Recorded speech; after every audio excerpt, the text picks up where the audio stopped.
So, a problem, reaction, solution. That's the name of the game, I think, in Ukraine. This has got all the hallmarks of being a manufactured crisis, as far as I'm concerned. So, what do they want? What's their solution? Solution is going to be digital ID. Why do they want digital ID?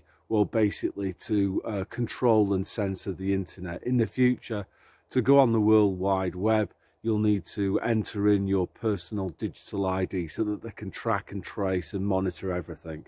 So how they're going to do that? Well, I think what's going to happen is Russia is going to do loads of cyber attacks, and those cyber attacks are going to absolutely cripple the economy.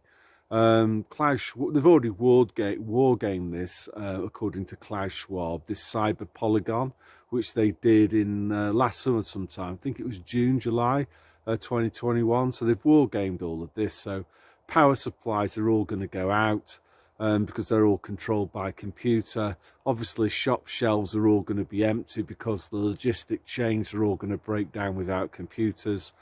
Your electricity and gas are going to go off. So if this happens whilst we're still in winter, the back end of winter, there's a good chance of people freezing in their own homes. So I don't know how long this. I would imagine they may well keep these power outages and all the other manifestations of cyber attacks, so-called. They'll keep that going, maybe for 2 years even. So people are absolutely monumentally sick of it, and then they'll roll out the solution, which is, oh, well, to keep you all safe, you've got to have digital ID. And in the future, no Tom, Dick or Harry will be allowed to have a web forum or without everything being checked off, you see, because of cyber terrorism. So that's one thing that I think is going to happen with Ukraine. And there's going to be cyber attacks. Those cyber attacks are going to be blamed on the Russians. And it's all a problem, reaction, solution game. What they will use the cyber attacks for is to convince you that it's a good idea to have a digital ID, and you've got to have that digital ID to get onto the internet.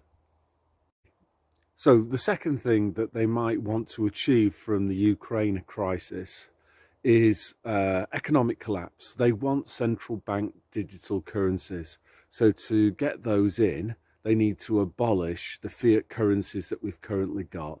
They need an almighty economic collapse, an inflationary one, to make room to create a need, problem, reaction, solution style, for a new currency to replace these worthless ones. So they've already gone a fair way down this process by printing money to finance stuff like furlough, shutting down the economy, all the things that I've talked to you before about. But the kind of Ukraine crisis, let's call it that, this is what I think is manufactured, tag team, the big daddy giant haystacks kind of fake fight stuff. What I think they're trying to do is just finish off the economy. So I saw on the internet yesterday that the price of a unit of gas was €300. It's now over €900, and people were talking about the price of gas quadrupling from where it currently is if this Nord Stream 2 pipeline doesn't open and the supply disruptions caused by conflicts in Eastern Europe. So what will that do? Well, basically, it'll cause absolutely catastrophic inflation, which is what they want. They want a massive, massive, massive inflation to inflate away these currencies that they've currently got, and then they can say to the plebs, "Oh well, you know these old currencies, they've had their sell-by date. You don't like them anymore. It's caused chaos. We actually need a replacement, and we've got one: central bank digital currencies that are programmable." So again, it's all about control. They know what you've spent your money on, they know when you spent your money, they know where you spent it, and they also know who spent it. And if you're spending it on the wrong things or in the wrong places, they can switch off your bank account. So you've kind of seen what that might lead to in Canada recently, you know, where people who've had the audacity to protest against Trudeau, they've had their bank account switched off. with a central bank digital currency, there's even more control over people. So they desperately want that. So Ukraine is going to be a help for them in that regard, because it's going to further accelerate the economic collapse that's coming, and it's going to be an inflationary collapse needed to create the space to justify what they want, which is a central bank digital currency, to replace the currencies that they have decided to vandalize and destroy and hyperinflate away. Yeah, and as a quick side note, the inflation that they hope to create out of this Ukraine crisis, it will also facilitate the biggest theft in human history, which is going to be a property theft, particularly in places like the UK, where house prices are sky high and out of sync with household incomes. Most Brits, you know, they might completely moronic. They might look at their house with pride and think, well, my house is worth £500,000. And they completely forget about the £400,000 mortgage debt that they've got on a precarious salary of maybe 40 grand a year. And then they've got their BMW Chelsea tractor on tick on the front drive as well. So at the moment, they just about managed to survive on the basis that interest rates are low. But the inflation that's coming, even if interest rates don't rise, there'll be massive waves of repossessions. So because Brits just won't be able to cope with a rapidly rising cost of living at a time when interest rates are rising very, very, even by small amounts will do it. And remember the maths of this, you know, if interest rates go up by 1% from 4 to 5% on a mortgage, say, that most Brits will think, oh, that don't matter, it's only a 1% increase. No, it's not. It's a 25% increase in your total expenditure on interest, because 1/4 multiplied by 100, the change divided by the original, is a 25% rise. And that's going to catch a lot of Brits out. So very sadly, what I'm also expecting to see from this kind of Ukraine crisis is a side effect of the inflation that it's going to create, is a lot of repossessions and a lot of homelessness. And the banks obviously are going to, and the hedge funds are going to pick up these houses for rock bottom prices. So that's what I'm expecting with regard to the economy. Oh, and the other thing as well is the war in Ukraine. It's also going to provide a much better excuse for the inflation, you know. So it wouldn't have been great PR for the globalists for people to sort of say, well, the inflation was a product of furlough and the lockdowns and the money printing. Much better to blame it on the Russians, you know, the inflation that you've got that made you homeless, that's made your savings worthless. Blame that on Putin, yeah? Again, you know, for me, it's just fairly laughable. I'm no friend of Vladimir Putin's. He's cut from the same cloth as Boris Johnson, Macron, Trudeau. He's no different. He's a former young global leader from the World Economic Forum. But it's much better for the kind of powers that be to blame Putin. You know, note only the use of his surname. You can always tell when somebody's a bad guy because they don't use a forename. They just go Putin, surname. Much better to blame him for the economic collapse than, you know, furlough, bounce back loans, all financed by money printing, shutting down the economy for 2 years for a disease that killed on average, you know, 82-year-olds in Britain and 84-year-olds in Finland. So yeah, people will embrace the kind of bogeyman figure and blame it all on Putin, which is perfect. A third possible reason why this Ukraine thing has happened is just to create a distraction. Over the last couple of days, there's been more and more news being leaked out about the Britney Spears concerts and what's in them, and the fact that they'll probably end up, I don't know, harming the people that were conned into taking them, let's say that. So, you know, we need a bit of sheeple distraction, and nothing fits the bill better than a war. You know, again, another Silentism. He says, when all else fails, they take you to war. Yeah, so, yeah, they conned loads of people into taking the poison.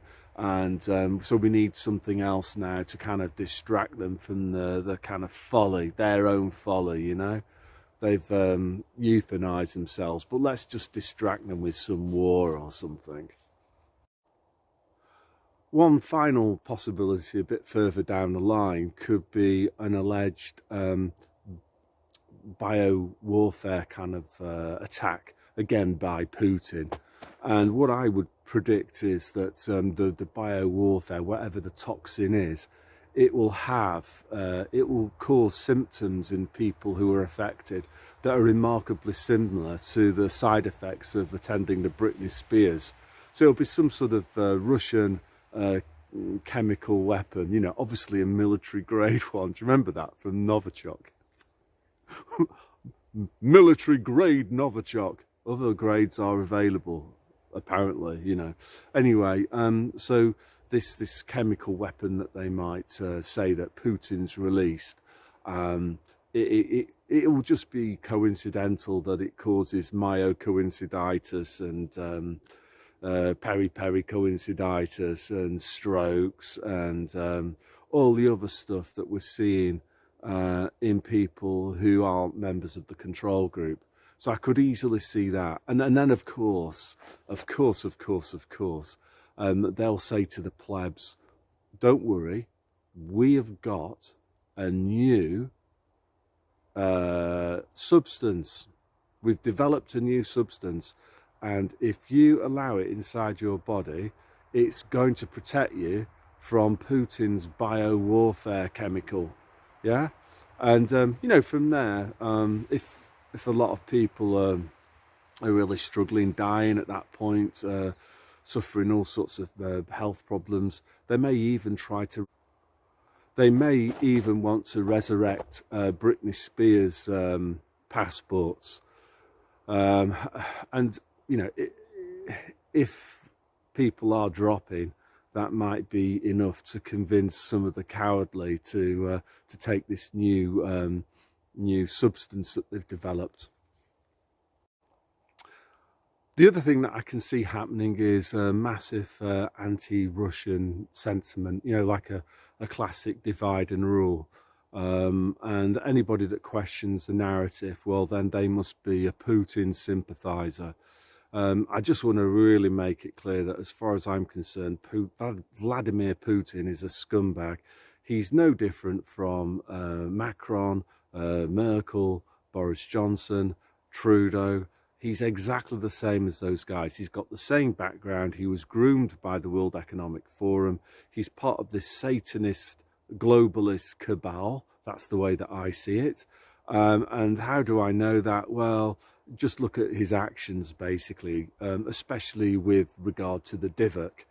He also went for exactly the same totalitarian measures as the other World Economic Forum scumbags. You know, Russia was acting in lockstep alongside the others. So the way that I see this Ukraine thing is, yes, there may even be a few Toy Town tanks in Ukraine, maybe to make things a little bit more realistic. Maybe they kill off a few civilians, you know, get it all captured on 4HD for live showings on BBC. But the bottom line is that this smacks to me of a manufactured crisis. And the goals, one more time, is first and foremost is to censor the internet, get this digital ID going. You're only allowed to go online if you have the digital ID. Second thing is to further wreck the economy, cause a lot of inflation, cause an inflationary depression, do the theft, steal people's houses in particular, and then also create the need, problem reaction solution for a new central bank digital currency that will be programmable, that will give these scumbags complete control, that will dwarf what you've seen, for example, in Canada, where the government was able to shut off people's bank accounts. It'll be far worse than that. And then, you know, as I say, like covering up for a little bit of the old arm spear injuries, and you know, just generally, you know, a little bit of distraction away from the last 2 years. You know, as I say, if all else fails, take them to war. Okay, so that's my take on what's happening at the moment in Ukraine. I don't buy that Vladimir Putin is like Hitler. It's nothing to do with a Russian land grab. This is all orchestrated. Again, it reminds me of in the 1970s, I remember in the winter time watching ITV Worldwide World of Sport or something it was called, and they used to have wrestling on around about 1 o'clock, 2 o'clock, quite early on, and there were these two guys, Giant Haystacks, and what was the other one called? Big Daddy, that was it, yeah. And it was all scripted. They pretended to hate each other, but it was a bit like Keir Starmer and Boris Johnson. They pretended that they were like arch rivals and stuff, but really they were best mates. And they would get together before the fight, and it would all be choreographed. I'm going to throw you, then you're going to bounce off the rink, and then I'm going to throw you, and then you're going, and and then they're going to boo, and and the other thing that I also think as well, just rambling a little bit here now, is that it's got echoes of George Orwell's 1984. In his book, he there's this 2 minutes hate, and the hatred is directed at this person called Emmanuel Goldstein. And the way that the novel's written is that you're pretty sure that this Emmanuel Goldstein doesn't even exist. He's just this invented hate figure to distract the plebs, So things might be pretty shitty. Life might be absolutely awful, but people aren't going to think about that. Instead, all of their frustrations are going to be turned on this imaginary figure called Emmanuel Goldstein, who probably never even existed anyway. For me, I think that the other one that I thought about this a long, long time ago was, of course, Osama bin Laden, Did he really exist? Well, I remember seeing a front page of an Independent that was all in praise of bin Laden. He was a CIA trained guy who was with the Taliban before the Taliban were called the Taliban. I think they were called the Mujahideen, weren't they, when they were fighting against the Russians? And bin Laden was on the front page of the Independent newspaper as some sort of hero, fighting the Soviets. And then they decided to blame 9/11 on him. And he became this kind of bogeyman figure, didn't he? A little bit of shit for the sheeple distraction. And that's what this is now in Ukraine. It's a massive sheeple distraction exercise, and Putin is the new bogeyman. As I say, one more time, it's not that I think that Putin is wonderful and he's the savior, and it's like QAnon and he's going to save us all. No, not at all. That's complete nonsense. Putin is just another one of these New World Order satanic globalists, and he's just an actor playing a part in a play. And this is what this Ukraine's about. It's just a load of nonsense. One thing that I do sense is that there's quite a lot of people who saw through this. I'm not the only person that is coming to these ideas. A lot of other people are too, and that's good news. It just shows that people are wising up. And I think if you went back 100 years, you might be able to convince, maybe a couple of million young British guys to go and fight and die and shed their blood in one of these satanic rituals, which is like a world war. But these days, the way that the governments have treated their own citizens, there's not a cat in hell's chance of the British government being able to persuade young people to go and fight and die in a foreign war for the benefit of Britain, because what these scumbag politicians have shown is that they hate ordinary people. And as George Carlin said, it's a big club and you ain't in it. So the idea that young people are just going to go off and buy into Ukraine and go and fight to stop Putin, they can go and whistle, I think. Which is good, as a Christian, I don't believe in violence. So it's great that that people are seeing through this. So, one last thing. I think, obviously, these cyber attacks, it could be pretty rough, it won't be great when the power goes off and no food in the shops and stuff like that, and it could go on for quite a long time. So I would just say mentally get prepared for that. Okay, God bless you all.